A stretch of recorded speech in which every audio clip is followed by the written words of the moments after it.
नमस्कार, मेरा नाम है प्रिया और आप देख रहे हैं हाउस दैट, एक ऐसा रियल एस्टेट का शो जहां हम आपको प्रॉपर्टी से जुड़ी हर छोटी बड़ी जानकारी देते हैं। कहां कर सकते हैं आप अपना इन्वेस्टमेंट, कहां मिल सकते हैं आपको सबसे ज़्यादा रिटर्न्स उस प्रॉपर्टी में जो आपको हमेशा से खरीदनी थी। आपके सपनों का घर कहां बन सकता है या फिर कहां कमर्शियल प्रॉपर्टी आपको सबसे ज़्यादा पसंद आ सकती है। तो चलिए करते हैं शो की शुरुआत। रेनॉक्स थ्राइव, हर कोई इसकी बात कर रहा है। नोएडा में यह प्रॉपर्टी बेहद खास है। कुछ ऐसे खास फीचर्स के साथ आ रहा है, जैसे कि वास्तु की अगर बात करें तो बहुत ज़्यादा ध्यान इस पे दिया गया है। लेकिन इस प्रॉपर्टी में क्या कुछ खास है, चलिए ये भी जान लेते हैं अपने सेगमेंट इन द स्पॉटलाइट में। आज हाउस दैट की टीम है रेनॉक्स थ्राइव के प्रीमियम अपार्टमेंट्स के उस प्रोजेक्ट पे जिस पे सबकी निगाह है। हर कोई जानना चाहता है कि आखिरकार इस लग्जूरियस प्रोजेक्ट में बन क्या रहा है और यहाँ पे क्या क्या एमिनिटीज मिलने वाली हैं। सचिन, आपको सबसे अच्छी तरीके से पता है इस प्रोजेक्ट के बारे में। Hello and welcome to our show. अब मुझे धीरे धीरे बताते चले जाइए कि आखिरकार इस प्रोजेक्ट को लेके क्यों आप लोग इतने एक्साइटेड हैं। प्रोजेक्ट की लोकेशन को लेकर के एंड प्रोजेक्ट की यूएसपीज को लेकर के हम लोग एक्साइटेड हैं। प्रोजेक्ट की जो अगर मैं लोकेशन की बात करता हूँ, प्लॉट नंबर है हमारा GH01D, sector 10, greater Noida west में लोकेटेड है हमारा प्लॉट। पूरा प्लॉट हमारा 3 साइडेड ओपन प्लॉट है। ओके। 2 साइड 24 मीटर रोड से कनेक्टेड है और एक साइड अथॉरिटी का रोड इसमें प्लांट है, अथॉरिटी का पार्क प्लांट है। ओके। एंड अगर मैं बात करता हूँ 130 मीटर रोड से 24 मीटर रोड जो कनेक्टेड है, उसके अपोजिट साइड पूरा लैंड है अथॉरिटी, कमर्शियल लैंड है। अथॉरिटी उसमें कमर्शियल डेवलप करेगी 120 एकर्स में, जो लो राइज कमर्शियल रहेगा सेक्टर 18 वाले फॉर्मेट में डेवलप होगा। ओके। प्रॉपर्टी के सामने हम लोग वास्तु के अकॉर्डिंग प्रोजेक्ट को डेवलप कर रहे हैं। तो मेजर एंट्री एग्जिट हम लोगों ने नॉर्थ ईस्ट की ली हुई है। अच्छा, प्रॉपर्टी की। ओके। अगर हम प्रॉपर्टी की नॉर्थ ईस्ट की एंट्री एग्जिट के फ्रंट में बात करते हैं, अथॉरिटी की कम्प्लीटली ग्रीन बेल्ट है 80 मीटर्स की, जो रनिंग होती है अप्रोक्सीमेटली 1.5 किलोमीटर तक की एरिया में। एंड प्रोजेक्ट के राइट हैंड साइड पे अथॉरिटी का पार्क है, 12 to 13 एकड़ का पार्क है।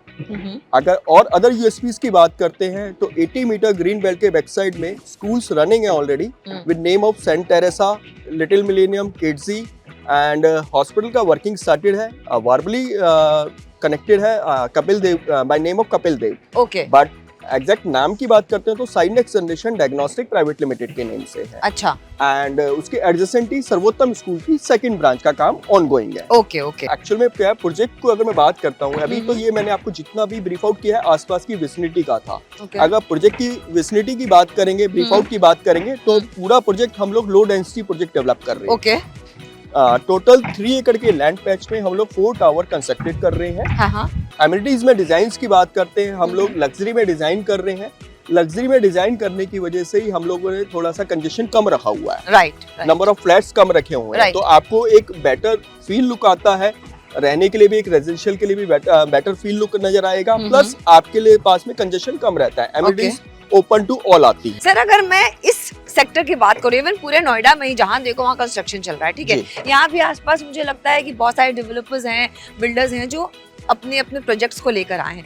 आपको ऐसा क्यों लगता है कि रेनॉक्स ग्रुप का ये थ्राइव है वो एक्चुअली में आसपास के लोगों को एकदम थ्रिल्ड कर देगा? देखिए, इसका एक मेन रीजन आ जाता है कि हम लोग पूरा प्रोजेक्ट डेवलप कर रहे हैं according to vastu. Okay. Vastu के अकॉर्डिंग डेवलप करने की वजह से ही अब एक छोटा सा एग्जांपल लेता हूं कि फॉर एग्जांपल आप अपने फ्लैट में शिफ्ट आउट होते हैं तो आपका वास्तु परफेक्ट नहीं होता तो आप उसमें चेंजेस करवाते हैं। बहुत सारे लोग चेंजेस कराते हैं, लुक्स में चेंजेस करवाते हैं, किचन की डायरेक्शन में चेंजेस करवाते हैं, वॉशरूम की डायरेक्शन में चेंजेस करवाते हैं। बट हम लोगों ने स्टार्टिंग से ही उसका ध्यान रख रहे हैं ताकि आप तो एक तो आपका बजट सूट आउट नहीं होता, कहीं मिसमैच नहीं करता, प्लस आपके लिए प्रोस्पेरिटी भी, तोड़ फोड़ से भी बचते हैं, प्लस आपके लिए प्रोस्पेरिटी भी आती है। सर, ये तो वास्तु की बात आपने बताई और बिल्कुल मुझे लगता है कि सटीक है ना जी। तो वास्तु के अलावा भी कुछ ऐसा है जो आप बताना चाहते हो कि वो यूनिक है? एक यूनिक पॉइंट है हमारे पूरे प्रोजेक्ट में। अगर मैं बात करता हूँ वास्तु के अलावा भी जी, सीलिंग हाइट को लेकर डेवलपमेंट अभी तक किसी ने प्रोवाइडेड नहीं की है। अच्छा। हम लोग प्रोजेक्ट में सीलिंग हाइट जो प्रोवाइड कर रहे हैं 12 फीट की सीलिंग हाइट प्रोवाइड कर रहे हैं एंड 8 फीट के डोर्स की हाइट प्रोवाइड कर रहे हैं, तो एक आपको लग्जरी फील आता है। Right right right. थर्डली, हम लोगों ने जो बालकनीज का स्पेस लिया है, थोड़ा सा वाइड बालकनीज का स्पेस लिया है। Okay. Thank you sir, thank you so very much and all the best for you. Thank you ma'am. अरे आपको कहीं जाना नहीं है? अभी वक्त हो चला है हमारे अगले सेगमेंट का, जिसका नाम है इन कॉन्वर्सेशन। तो जानते हैं कि हाउस दैट के इस सेगमेंट में किसने बनाई है अपनी जगह और क्या कुछ खास है उनकी इस कॉन्वर्सेशन में। हाउस दैट में वक्त हो गया है हमारे स्पेशल गेस्ट से मिलने का, जिनका नाम है Shailendra Sharma. Sir, thank you so very much, chairman and MD Renox group. पहले तो मुझे ये बताइए सर कि आप इतनी जल्दबाजी में क्यों रहते हैं? जल्दबाजी में? हाँ। मेरा ये मानना है कि जीवन के अंदर अगर कुछ भी सोच समझ के करा तो उसका कोई फायदा नहीं है। सोच समझ के आदमी हर चीज में टाइम लगाता है बहुत ज्यादा, कि मैं इसे आज करूँ ना करूँ, डर आदमी के जीवन में बड़ा रहता है। अच्छा। मेरा मानना जो कर दो तो कर दो, और करने के बाद जब समय आएगा उसको फिर उतना टाइम उसे ठीक करने में लगा लो, तो आप जो भी काम कर रहे हो उससे आप निकल जाओगे। मैंने बिल्कुल सही ऑब्जर्व किया ना। हाँ जी। जब आप अवार्ड लेने आए, मैं एंकरिंग कर रही थी, मैंने आपका नाम बुलाया और आप गायब हो गए बिल्कुल वहाँ से, मिस्टर इंडिया की तरह। ठीक है। और फिर मैं एक दिन और आई आपसे मिलने, इंटरव्यू करने, उस दिन भी आप जल्दी से गायब हो गए। आज पकड़ लिया मैंने आपको। गायब नहीं हुआ मैम, मैं उस दिन जब आप आए थे तो बहुत इमरजेंसी थी और आप लोग थोड़ा लेट आए थे, 2-2.5 घंटे। हाँ, वो एक्चुअली फार्मर्स का वो चल रहा था ना, प्रोटेस्ट, तो सड़कें बहुत जैम थी उस दिन। खैर, देर आए दुरुस्त आए, मुलाकात हो गई आपसे। बहुत बहुत स्वागत है आपका एक बार फिर से। सर, ये बताइए कि जो रेनॉक्स ग्रुप की जर्नी है वो कहाँ से शुरू हुई, विजन कहाँ से मिला आपको और अब कहाँ पहुँचा है? मैम, विजन मेरे को ऐसे मिला कि जब मैंने देखा कि लोग बहुत सारी कच्ची कॉलोनियाँ कट रही थी, तो लोग बहुत गरीब लोग हैं जिनके लिए लोग सोचते नहीं हैं। 80% लोगों के लिए नोएडा के अंदर आपने देखा होगा गौर सिटी बना, सब कुछ बना, तो वो लोग हैं जो मैनेजर लेवल के लोग हैं जी, जिन लोगों ने हमेशा, जिनकी सैलरी 70,000, 80,000, 1 लाख रुपए ले, तो उनकी इंस्टॉलमेंट बन के उन्होंने फ्लैट ले लिए जी। और उसी के रीजन में बेचारे कुछ गरीब लोग थे जो उनके नीचे के लोग आते हैं जिनकी सैलरी भी 25-30 हज़ार रुपये थी। उनके लिए सोच समझ के एक हमने ग्रुप बनाया, राउंड ग्रुप बनाया था पहले मैंने। ओके। ये 2012 में मैंने इसकी जर्नी स्टार्ट करी थी और मैंने सबसे पहले ही शुरुआत ही उन लोगों से करी जिनके लिए पास मकान नहीं है। ओके। और सारे के सारे मैंने जितने भी मकान बनाए वो रीजनेबल प्राइस पे बनाए। ओके। लो बजट के प्राइस बनाए और लो बजट में मैंने उसमें काम करा। ओके। तो मैंने लो बजट के प्राइस पर 250 मकान बनाकर डिलीवर करे इस नोएडा के अंदर। वाह। और अधिकतर लोग आपको मेरे प्रोजेक्ट में वही मिलेंगे जो बेचारे कच्ची कॉलोनियों में धक्के खा रहे थे, उनको मैंने एक अप्रूव्ड मकान बना के, अप्रूव्ड जगह में देके उनको मकान बना के दिया। ओके। मतलब अफोर्डेबल हाउसेस की जो कॉन्सेप्ट है उस पे आप काफ़ी काम करते हैं। मैंने स्टार्टिंग से लेके अब तक अफोर्डेबल में ही काम करा और ज़्यादातर अफोर्डेबल में ही सबको बना दिया। ओके। तो सर, रियल एस्टेट क्यों चुना आपने? मतलब बहुत सारे ऐसे प्रोफेशन है जिसमें आप जा सकते थे, है ना, लेकिन आप रियल एस्टेट में आने के पीछे क्या पैशन रहा आपका? रियल एस्टेट में ऐसा कोई मेरा विजन नहीं था कि बचपन से कि मेरे को रियल एस्टेट में जाना है या कहीं जाना है। मेरा विजन तो एक्चुअली आर्मी में जाने का था। अच्छा। पर मैं थोड़ा तो पढ़ नहीं पाया तो आर्मी में नहीं जा पाया, तो फिर मैंने अपनी ज़िंदगी की शुरुआत करी क्या नाम रियल एस्टेट से। पहले मैंने 7 दिन ज़िंदगी में जॉब करी। जॉब करने के बाद समझ में आया कि जॉब मेरा जीवन का वो नहीं है, तो मैंने रियल एस्टेट स्टार्ट करा और भगवान ने मेरा साथ दिया और रियल एस्टेट में मैं आज यहाँ तक पहुँचा हूँ। तो मेरा कोई बैकग्राउंड भी नहीं है। मेरे फादर रेलवे में जॉब करते थे, असिस्टेंट इंजीनियर थे, वहाँ से रिटायर हुए। पापा 2007 में रिटायर हो गए थे। तो भगवान ने कि मैं तो भगवान की कृपा करूंगा या भैया यही कहूँगा कि ऊपर वाले का मेरे पे आशीर्वाद मान लो कि जो मेरे को इस लाइन में लेके आया, क्योंकि किसी का कोई विजन नहीं होता, विदाउट विजन में आया हूँ। बिल्कुल सही बात है। सर, जब मैं आपके ऑफिस में एंटर कर रही थी तो मुझे बहुत जगह दिए जलते हुए नजर आए, हर जगह भजन सुनाई दिया और मुझे ये पता लगा कि आप वास्तु पे बहुत ज़्यादा भरोसा रखते हैं। तो ये वास्तु और आपका क्या कनेक्शन है? मैम, वास्तु का कनेक्शन ये है कि एक्चुअली हुआ क्या कि मेरे पे खुद एग्जाम्पल है कि मैंने एक मकान लिया था। तो मैंने वो मकान लिया, तो मकान लेने के बाद तकलीफ आनी स्टार्ट हुई। तो तकलीफ आने स्टार्ट में किसी वास्तु पंडित जी मिले, उन्होंने मुझे बताया कि आपके घर का ये जीना खराब है। अच्छा। और वो मैंने बैंक से लिया था। तो बैंक से मैंने लिया तो मैंने जीना खराब, उन्होंने कहा जीना आप तोड़ोगे तो आपके जो कष्ट हैं ये दूर हो जाएंगे। ओके। तो मैंने वो जीना तोड़ा और वाकई में मेरे साथ इफेक्ट हुआ, जिसको मैं CBI से जिस मकान के लिए केस लड़ रहा था 2016 से 21 तक। अच्छा। वो जीना तोड़ने के बाद उस मकान की रजिस्ट्री विदिन 1 मंथ में हो गई। क्या बात है। तो तब से मैंने वास्तु पर ध्यान दिया और मैंने अब जो प्रोजेक्ट बना रहा हूँ अपने, वो 100% प्रोजेक्ट वास्तु से बना रहा हूँ और एक फ्लैट वास्तु से बना रहा हूँ। क्या बात है। मतलब वो सीढ़ियाँ टूटी और आपका जो सक्सेस है उन सीढ़ियों के सहारे ऊपर बढ़ा, राइट? है ना, बिल्कुल सही कह रहे हैं। सर, एक बात बताइए, आपने अपने प्रोजेक्ट अभी कहाँ बनाए हैं और कितने सक्सेसफुल प्रोजेक्ट्स आपने डिलीवर किए हैं? इसमें तो मैं ईश्वर की कृपा कहूँगा कि मैंने जितने प्रोजेक्ट बनाए सारे से सारे मेरे टाइम पे डिलीवर हैं। और क्रॉसिंग, नोएडा एक्सटेंशन, सूरजपुर, और अब नोएडा एक्सटेंशन में एक और है, सेक्टर 150 में लैंड ले रखी है हमने। और कुछ प्रोजेक्ट मैंने प्लान करे थे जयपुर में, मेरे होटल हैं। सर वैसे तो माँ बाप को अपना हर बच्चा प्यारा होता है, वैसे आपको हर प्रोजेक्ट ज़रूर प्यारा होगा, ठीक है, पर आपका कोई फेवरेट प्रोजेक्ट जिसके बारे में आप हमारे दर्शकों को बताना चाहते हो? मैम फेवरेट प्रोजेक्ट तो आज की डेट में ये है कि जो मैंने अनुभव अपने जीवन में 2021 में करा, उस अनुभव को आज मैंने नया प्रोजेक्ट मैंने बना रहा हूँ रॉक्स थ्राइव के नाम से, नोएडा एक्सटेंशन में। ओके। उसमें मैंने हर फ्लैट को, एक फ्लैट को वास्तु से बनाया। अच्छा।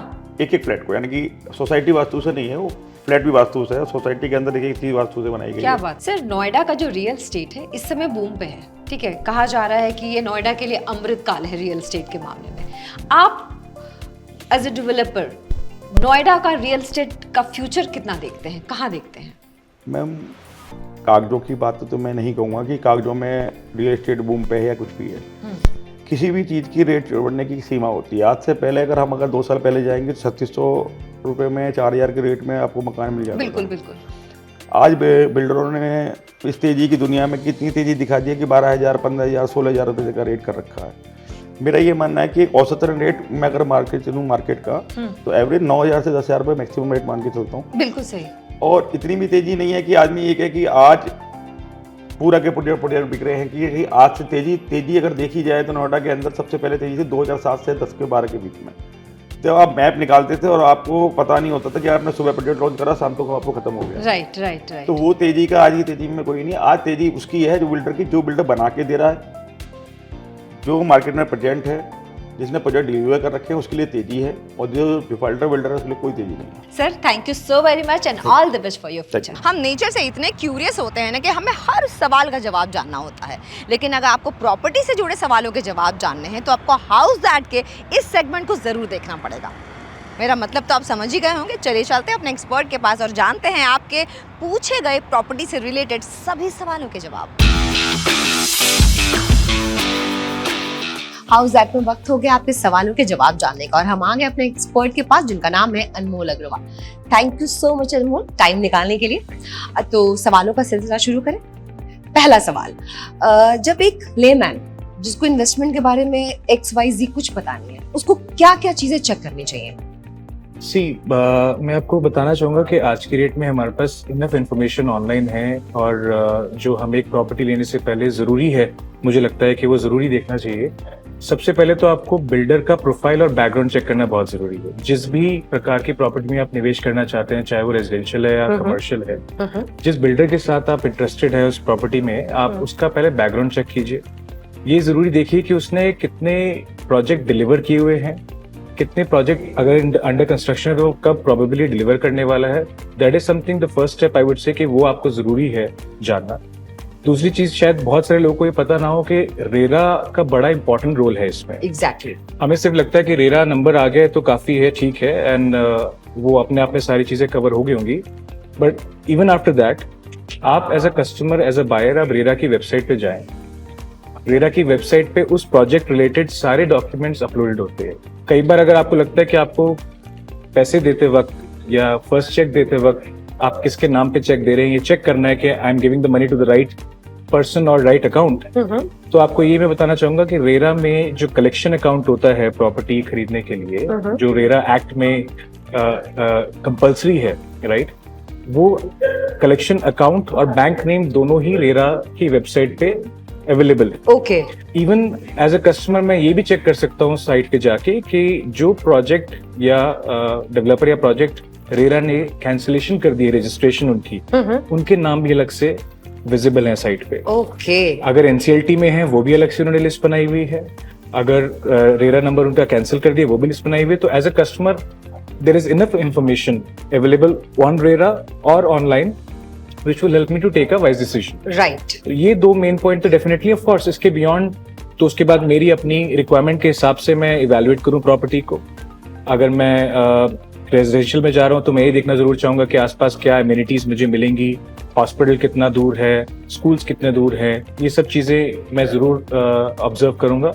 और प्रॉपर्टी खरीदने से पहले एक पुरानी कहावत है, उसको सुबह दोपहर शाम तीनों टाइम देखना जरूर चाहिए। बहुत जरूरी है कि रात को वो जगह कैसी लगती है, अर्ली मॉर्निंग वो जगह कैसी लगती है। अगर ये 3 चीजें आप, मेरे ख्याल से आप एज अ एविड इन्वेस्टर और अ बायर आप देखेंगे तो it will help you to choose take a right decision. Right, very nice, आपने बहुत सारी जानकारी दे दी। अच्छा, सेकंड जो हमारा क्वेश्चन है वो ये है, नोएडा बिल्कुल हॉट प्रॉपर्टी की तरह हर तरफ टॉक ऑफ द टाउन बना हुआ है ना, हर जगह सिर्फ नोएडा की बातें हो रही हैं, तो नोएडा में से कौन से हॉट स्पॉट्स है जहाँ पे इन्वेस्ट किया जा सकता है? ओके, सो बेसिकली अगर मैं इस टाइम पे सबसे हॉट स्पॉट की बात करूं तो definitely the number 1 will be Yamuna expressway. Okay, हमें सबको पता है कि Noida international airport is about to get launch. Right 17 April से एयरपोर्ट चालू हो जाएगा। बिल्कुल, will have domestic and international flights both be operational. Testing हो ही चुकी है। टेस्टिंग हो चुकी है। तो हमने सबने देखा है कि Gurgaon because of connectivity towards airport. Fortune 500 companies वहाँ पे आई, IT कंपनीज वहाँ पे आई बिकॉज कनेक्टिविटी टुवर्ड्स एयरपोर्ट। तो मुझे ऐसा लगता है कि जो अगली ग्रोथ स्टोरी बनेगी वो यमुना एक्सप्रेसवे से चालू होएगी। वाओ, राइट, तो वहाँ पे डेफिनेटली बहुत अपॉर्चुनिटीज आने वाली हैं। एक स्पेशली वो एक ऐसी अपॉर्चुनिटी जो मैं सबको डेफिनेटली बोलना चाहूंगा, इफ योर पॉकेट अलाउज आप एक इन्वेस्टमेंट तो वहाँ जरूर कीजिए, बट ये इन्वेस्टमेंट आप करें लॉन्ग टर्म पर्सपेक्टिव से। आप ये सोच के मत कीजिए कि आज साल भर में पैसा डाला अगले साल में इसको डबल हो जाएगा, बिल्कुल भी नहीं। एक लॉन्ग टर्म पेशेंटली अगर आप इन्वेस्टमेंट करना चाहें तो यमुना एक्सप्रेस पे नंबर 1 अपॉर्चुनिटी है आपके लिए। इस टाइम पे मुझे ऐसा लगता है कि आपकी वो पॉकेट को सूट भी करेगा और फ्यूचरिस्टिक प्लान भी आपका बहुत ही अच्छा रहेगा उसमें, इफ यू इन्वेस्ट पेशेंट। अच्छा, अब एक और क्वेश्चन जो बहुत सारे लोग पूछ रहे हैं, अब हर किसी को इन्वेस्टर बनना है ना, तो अगर किसी को पहली बार इन्वेस्टमेंट करना है वो भी नोएडा में, कमर्शियल प्रॉपर्टी और रेसिडेंशियल? ये अच्छा सवाल पूछा आपने। ये डेफिनेटली लोगों के मन में रहता है कि मैं अपनी पहली प्रॉपर्टी खरीद रहा हूँ तो क्या करना चाहिए।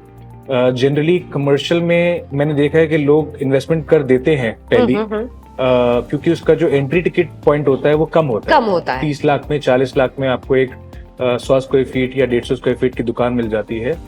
मेरा जो अनुभव रहा है, जो मैंने देखा है कि दुकान उस टाइम लेते हुए तो बहुत अच्छा लगता है, बट उसको एग्जिट लेना बड़ा मुश्किल हो जाता है। सो अगेन, मैं कमर्शियल प्रॉपर्टीज के अगेंस्ट नहीं हूँ, कमर्शियल में हम भी काम करते हैं, बट अगर आप अपनी पहली इन्वेस्टमेंट कर रहे हैं तो मेरे हिसाब से आपको रेजिडेंशियल में करनी चाहिए। If it's your first investment, अगर आपने आज तक कोई इन्वेस्टमेंट नहीं करी है, आप पहली इन्वेस्टमेंट आप अपनी रेजिडेंशियल में कीजिए, that will be your safest bat.